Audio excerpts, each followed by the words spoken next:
ሰላም ሰላም፣ እንዴት ናችሁ? ሁላችሁም ባላችሁበት የእግዚአብሔር ጸጋና ሰላም ከሁላችሁ ጋራ ይሁን እያልኩኝ ዛሬ ደግሞ እንግዲህ የስቅለት በዓል ሁላችሁም በየቤታችሁ እያከበራችሁ እንዳለ ተስፋ አደርጋለሁ። ዛሬ አንድ መልእክት ላስተላልፍ ነው የመጣሁት። ኢየሱስ ክርስቶስ በመስቀል ላይ ሆኖ የተናገራቸው ነገሮች ምንድን ናቸው? ኢየሱስ የተሰቀለው እንግዲህ ስለ ራሱ አይደለም። ኢየሱስ ክርስቶስ የተሰቀለው ስለ ዓለም ኃጢአት እንደሆነ ሁላችንም እናውቃለን። ስለዚህ በመስቀል ላይ ሆኖ ኢየሱስ ምንድነው የተናገራቸው 7 ነገሮች? ዛሬ እነዚህን ኢየሱስ መስቀል ላይ ሆኖ ያወራቸውን 7 ነገሮች ላስታውሳችሁ መጥቻለሁ ማለት ነው። ኢየሱስ ክርስቶስ 4 እኛን የሚመለከት ሰውን የሚመለከት ነገሮችን አውርቷል። ስለ ራሱ ደግሞ አንድ ቃል አውርቷል።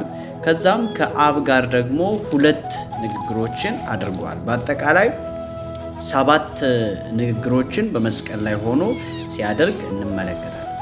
የመጀመሪያው ኢየሱስ በመስቀል ላይ ሆኖ የተናገረው ቃል የይቅርታ ቃል ነው። የይቅርታ ቃል ብዬ ስላችሁ ምንድነው? ኢየሱስን እየወጉ ያሉትን ሮማውያንን ወታደሮችን እዛ አካባቢ ያሉ ሲያፌዙ የነበሩ ሲተፉበት የነበሩ ሲተቹ የነበሩትን ሰዎች ምን ስል እንመለከታለን? አያውቁምና ይቅር በላቸው ስል እንመለከታለን። መጽሐፍ ቅዱሳችንን በሉቃስ ወንጌል ምዕራፍ 23 ቁጥር 34 ላይ እንደዚህ የሚል ቃል አለ። ኢየሱስም አባት ሆይ የሚያደርጉትን አያውቁምና ይቅር በላቸው አለ። እነርሱም ልብሱን በዕጣ ተከፋፈሉ ይላል። እነሱ ሲተቹ፣ እነሱ ሲንቁ፣ እነሱ ሲወጉ፣ እነሱ ሲገርፉ፣ እነሱ ሲሰቅሉ፣ ኢየሱስ ግን አያውቁምና ይቅር በላቸው የሚል የይቅርታ ቃል ሲናገር እንሰማለን። ሌላው ሁለተኛው ኢየሱስ ክርስቶስ የተናገረው ቃል የደህንነት ቃል ነው። ዛሬም ይሄ የደህንነት ቃል በኃጢአት ውስጥ ላላችሁ፣ በኃጢአት ሸክም ውስጥ ላላችሁ፣ ኃጢአት ለከበዳችሁ ሁሉ ኢየሱስ ይህንን የደህንነት ቃል ለአንተም ለእኔም ነው ያወጣው እና አንድ ከኢየሱስ ክርስቶስ ጋር የተሰቀለ ወንበዴ ነበር። ኢየሱስ በኃጢአቱ አይደለም የተሰቀለው። ኢየሱስ በራሱ ጥፋት አይደለም የተሰቀለው። ነገር ግን ስለ ዓለም ኃጢአት ሁሉ ተሰቅሎ ከጎኑ የቆመው ሰው ሲተቸው እናያለን፣ ሲያፌዝ እናያለን። እንደውም አንተም ውረድ እኛንም አውርድ የሚሉ ሰዎች ነበሩ። ነገር ግን አንደኛው መገለጥ መጣ።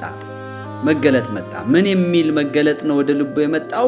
እኔ በኃጢአቴ ተሰቅያለሁ፣ እኔ በጥፋቴ ተሰቅያለሁ፣ ተፈርዶብኛል።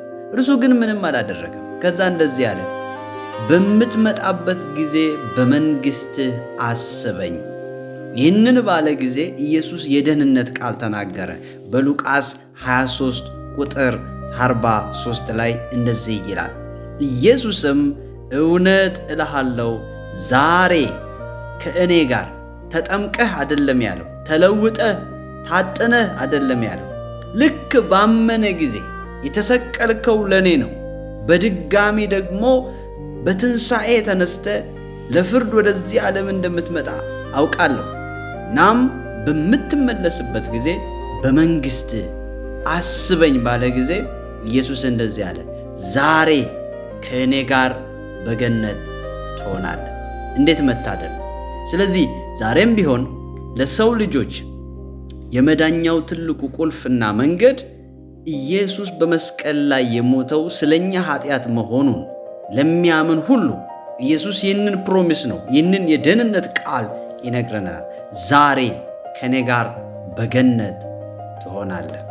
ሌላው ሶስተኛው ኢየሱስ ካወራቸው ቃላቶች መካከል የፍቅር ቃል ነው። ሶስተኛ ላይ የተናገረው ወይንም የኃላፊነት ቃል ነው የተናገረው።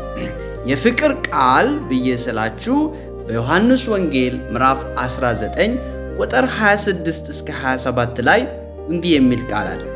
በዚያም ኢየሱስ እናቱንና የሚወደውን ደቀ መዝሙርቱን አጠገቧ ቆሞ ሲያያቸው እናቱን አንቺ ሴት ሆይ ልጅሽ ይሄው አላት። ደቀ መዝሙርቱንም እናትህ ይቺው አለው።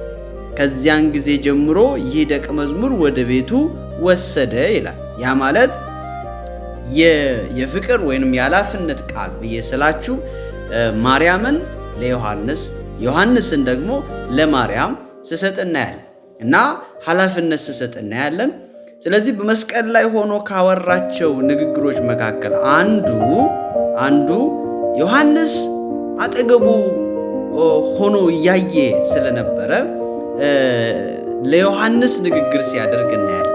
ማርያምም በኢየሱስ ሞት በኢየሱስ መከራ በጣም ልቧ አዝኖ ልቧ ስብር ብሎ አጠገቡ ነበረች እና እርሱንም እነሆ ልጅ እናት ልጅ ብሎ ልጇን ኃላፊነት ሲሰጥ እናያለን ማለት ነው።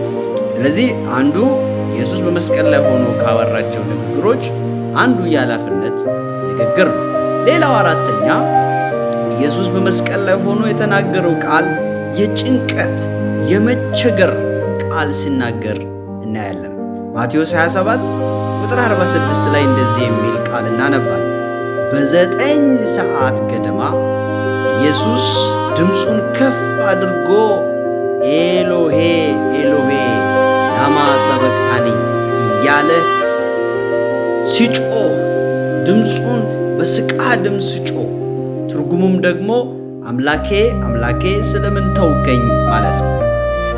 ሁላችንም እንደምናውቀው በሮሜ 6 ቁጥር 23 ላይ የኃጢአት ደሞዙ ሞት ስለሆነ ኢየሱስ ደግሞ የኃጢአትን ደሞዝ እንግዲህ በሁለተኛ ቆሮንቶስም ላይ እንደምናየው እኛ በእርሱ ሆነን የእግዚአብሔር ጽድቅ እንድንሆን ኃጢአት ያላወቀውን እርሱን ኃጢአተኛ አይደለም ያደረገው፣ ኃጢአት ራሱ ነው ያደረገው። ስለዚህ እዛ መስቀል ላይ እየተቸነከረ ያለው እየተገረፈ ያለው እየተሰቃየ ያለው ኃጢአት ነው። ስለዚህ የዓለም ኃጢአት ሁሉ ነው የሆነው። አብ ፊቱን አዞረ ከኢየሱስ።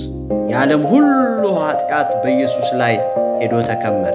የኔ ኃጢአት፣ ያንቺ ኃጢአት፣ ያንተ ኃጢአት፣ በዓለም ላይ ያለውን ኃጢአት በሙሉ ኢየሱስ በላዩ ላይ ተሸክሞ ስለነበረ የስቃ ድምፅ አወጣ። አባቴ ያለ ስለምን ተውከኝ? አምላኬ ስለምን ተውከኝ? ለምንድን ነው አምላኬ ያለው?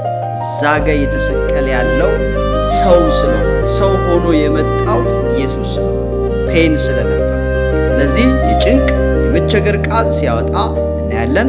አምስተኛው ደግሞ ስለ መጠማቱ ሲያወጣ እናያለን። ዮሐንስ 19 ቁጥር 28 ላይ ከዚያም ኢየሱስ ሁሉ ነገር እንደተፈጸመ አውቆ መጽሐፍ እንዲፈጸም ተጠማው ብሎ ሲናገር እናያለን። ስለዚህ ይሄ በብሉይ ኪዳንም እንደተጻፈው ያ ቃል መፈጸም ስላለበት ተጠማው የሚል ድምፅ አውጥቷል እና በሰፍነግ ሆምጣጤ ነው የሰጡት፣ ውሃ አልሰጡትም። እኛ በሰላም እንድንኖር ኢየሱስ ሆምጣጤ መራራ እየጠጣ የእኛን ኃጢአት ተሸክመዋል ማለት ነው። ሌላው ስድስተኛ የድል ቃል ስለዚህ የድል ቃል በጣም ልናመሰግን ይገባል። ምን የሚል ቃል ነው የተናገረው? ዮሐንስ 19 ቁጥር 30 ላይ ኢየሱስም ሆምጣጤውን ከተቀበለ በኋላ ተፈጸመ። ሕግ የሚፈልገው እግዚአብሔር ከኛ የሚፈልገው የኃጢአት ዋጋ የሰይጣን ኩነኔ በሙሉ ኢየሱስ በመስቀል ላይ ሁሉንም ጠርቆ አንድ የድል ቃል አወጣ፣ ተፈጸመ። ከዚያም በሰባተኛ ደረጃ ደግሞ ኢየሱስ ያወጣው የመጨረሻው ቃል እንዲህ የሚል ነው። ሉቃስ 23 ቁጥር 46 ላይ ኢየሱስም በታላቅ ድምፅ ጮሆ አባት ሆይ መንፈስን በእጅ አደራ እሰጣለሁ። ሰው ስለሆነ ያ ሰው ሲሞት እናያለን ማለት ነው። የእግዚአብሔር ጸጋና ሰላም ከሁላችሁ ጋር ይሁን። መልካም የስቅለት በዓል ይሁንላችሁ። ሻሎም ሻሎም ሻሎም ብያ